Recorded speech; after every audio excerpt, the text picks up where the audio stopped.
Hello friends, welcome back to my YouTube channel. दोस्तों, आज की वीडियो में मैं फिर से जो है स्पीकिंग का स्ट्रक्चर पढ़ाने जा रहा हूं। तो चलिए हम लोग वीडियो की स्टार्ट करते हैं और नए नए स्ट्रक्चर हम लोग सीखते हैं आज की वीडियो के माध्यम से। तो यहाँ पे पहला स्ट्रक्चर दिया है फॉर द सेक ऑफ। इसका मतलब होता है के खातिर। ठीक है, सेंटेंस इसको कैसे यूज करोगे? सबसे पहले आप एक सेंटेंस बोलोगे, सेंटेंस के बाद आप लगाओगे फॉर द सेक ऑफ। यहाँ पे अगर बोलना है कि मेरे खातिर तो मी हो जाएगा, तुम्हारे खातिर तो यू हो जाएगा। ठीक है, अगर उसके खातिर बोलना है तो यहाँ पे हिम या हर हो जाएगा। तो आपको ऑब्जेक्ट लगाना पड़ेगा। ठीक है, जैसे यहाँ पे सेंटेंस समझो। यहाँ पे पहला एग्जांपल दिया है, अपने बच्चों के खातिर मैं तुम्हें पीट नहीं सका। अपने बच्चों के खातिर मैं तुम्हें पीट नहीं सका। तो सबसे पहले सेंटेंस लिखिए, यहाँ से लिखिए अपने बच्चों के खातिर, for the sake of my children. ठीक है, फिर कह रहा मैं तुम्हें पीट नहीं सका, आई कुडेंट बीट यू। मैं तुम्हें पीट नहीं सका। ठीक है, आगे देखो दिया है, मेरे खातिर वहाँ मत जा। मेरे खातिर वहाँ मत जा। तो आप लगाइए for the sake of me. मेरे खातिर मी हो जाएगा, फॉर द सेक ऑफ मी वहाँ मत जा, डोंट गो देयर। ठीक है, आगे देखते हैं। यहाँ दिया है भगवान के खातिर उसे माफ़ कर दे। तो भगवान खातिर उसे माफ़ कर दे। ठीक है, सेंटेंस को आगे पीछे आप कर सकते हो। मान लो भगवान उसे माफ़ कर दे, तो पहले ही लगा दो फॉरगिव हिम, उसे माफ़ कर दे, for the sake of God, भगवान के खातिर। ठीक है, तो ये जो फॉर द सेक ऑफ, इसको सेंटेंस पहले लगा सकते हैं, सेंटेंस के लास्ट में लगा सकते हैं। आगे देखो, मेरी खातिर जल्दी से जल्दी इस काम को ख़त्म कर दो। तो क्या हो जाएगा, finish this work as soon as possible for the sake of me. मेरे खातिर इस काम को जल्दी जल्दी ख़त्म कर दो। फिर आगे दिया है यहाँ पे, जल्दी से जल्दी बाजार जाओ ड्रेस खरीदने के खातिर। तो हो जाएगा go to market as soon as buying dress. ठीक है दोस्तों, तो बस मतलब ये तो पहला स्ट्रक्चर था। अगला जो स्ट्रक्चर है हमारा, वह देखो, यह भी काफ़ी इम्पोर्टेंट किया जाता है सेंटेंस बोलने में। Tired of. टायर्ड ऑफ मतलब थक गया हूँ, उब गया हूँ, पक गया हूँ। ठीक, इस कंडीशन आप यूज कर सकते हो। सबसे पहले आप लगाइए सब्जेक्ट। यहाँ जो हेल्पिंग वर्ब दिया है, इस हेल्पिंग वर्ब की जगह पे दोस्तों आप इज लगा सकते हो, आई एम लगा सकते हो, आर का प्रयोग कर सकते हो। अगर पास्ट टेंस है तो आप वाज या वर लगा सकते हो। ठीक है, तो वाज या वर का प्रयोग कर सकते हो। जैसे अगर आपको बोलना है,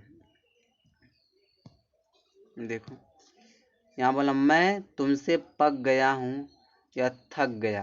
ठीक है, तो क्या होना चाहिए, मैं तुमसे पक गया हूँ या थक गया हूँ। तो आप बोलिए मैं के लिए आप आई लगाइए, I am, present tense I am करिए।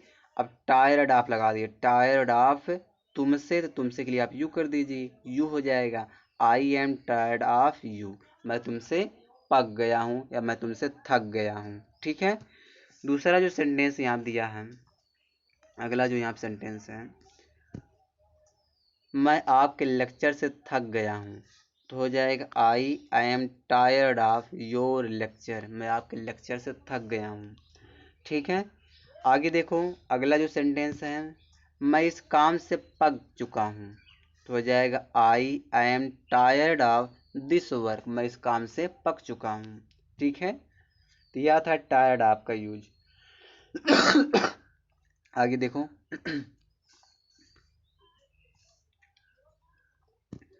यहाँ दिया डिजायरस ऑफ।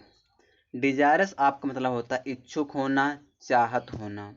कैसे यूज करोगे सेंटेंस, इसको कैसे यूज किया जाएगा? तो सबसे पहले आप लगाइए सब्जेक्ट। यहाँ जो हेल्पिंग वर्ब है, इस हेल्पिंग वर्ब की जगह दोस्तों आपको लगाना पड़ेगा इज, एम, आर, उसके बाद आप लगाओ वाज या वर। ठीक है, तो यहाँ पर वाज या वर हो जाएगा। फिर बीच में लगाए डिजायरस ऑफ। अगर कोई वर्ब आता है तो उसमें आप आईएनजी दिखाइए।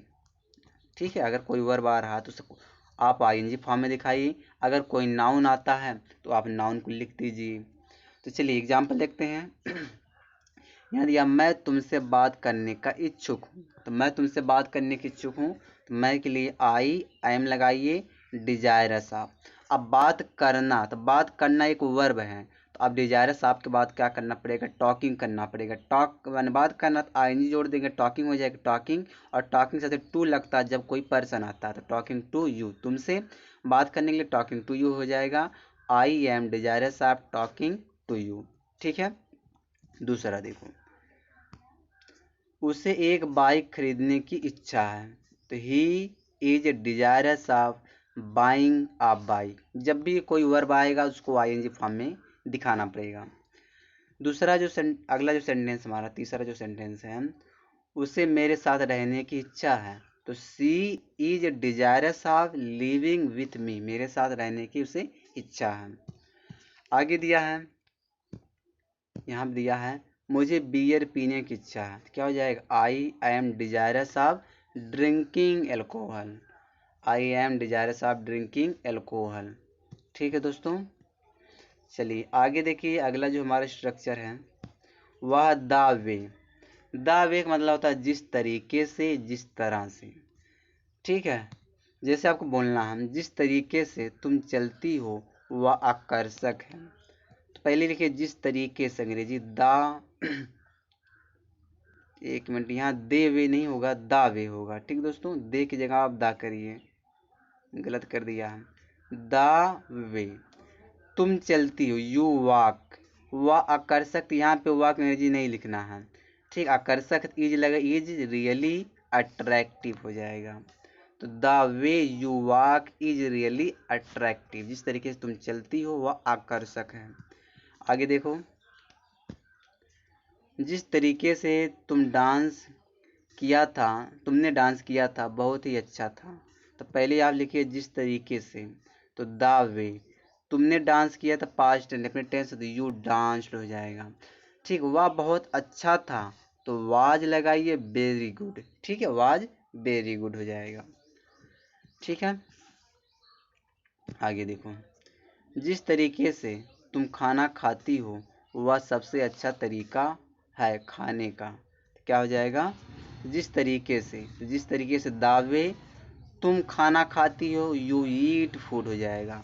वह सबसे अच्छा तरीका, तो यहाँ पर वाक है जी, ही सी नहीं करना, आप लगाइए इज, है के लिए is the best way of eating, वह खाने का सबसे अच्छा तरीका है।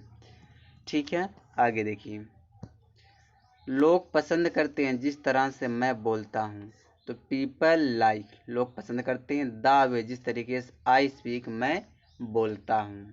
ठीक है, बस दोस्तों इस वीडियो में यहीं तक है।